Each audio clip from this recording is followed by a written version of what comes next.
Look at this photo of modern Manchester City. You see global superstars, limitless wealth, and a relentless machine built to hoard trophies.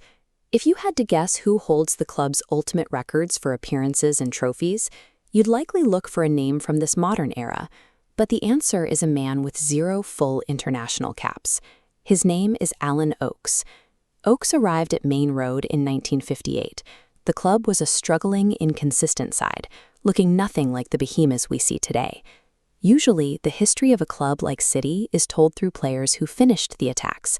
Oakes represents the other side of the story, the person who started them and then simply never stopped. Oakes joined as a 15-year-old amateur.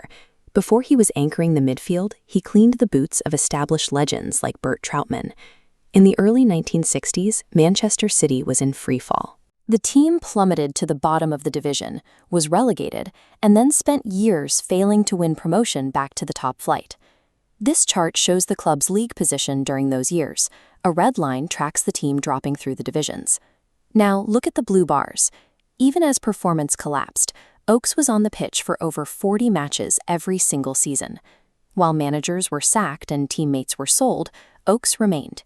He was the one fixed point in an environment where everything else was changing. The chaos ended when Joe Mercer took over. Under his management, the club's trajectory shifted, leading to both the second and first division titles. This era produced famous names like Colin Bell and Mike Summerby, players who dominated the back pages and the highlight reels. While those stars took the glory, Oakes was the tactical foundation. He played in all but one match during the first division title-winning season, providing the defensive cover that allowed the attackers to move freely. This reliability translated directly into trophies.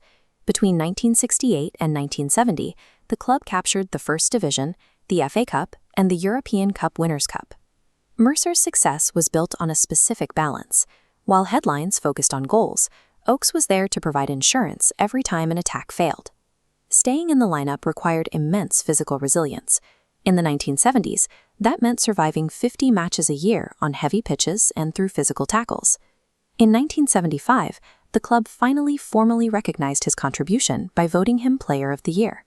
When he left the club in 1976, he had made 680 appearances for Manchester City. This chart shows how that total compares to any other player in the club's history. It is a record that has remained the benchmark at the club for the 50 years since he left Main Road. Oakes moved to Chester as a player-manager, where he continued to play. He led the side to the last 16 of the FA Cup and won the Debenhams Cup in 1977. He also showed an eye for talent, handing the future Liverpool legend Ian Rush his professional debut in 1979. This counter tracks his total league appearances. Even at the age of 41, while working as a coach at Port Vale, an injury crisis forced him to step onto the pitch for one final match.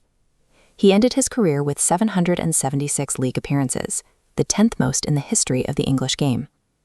Bill Shankly, the legendary Liverpool manager, pointed to Oakes as the specific model that young players should follow.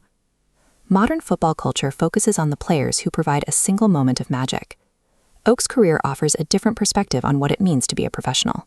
His legacy isn't found in a highlight reel. It is found in the fact that for 25 years, across 776 games, he simply showed up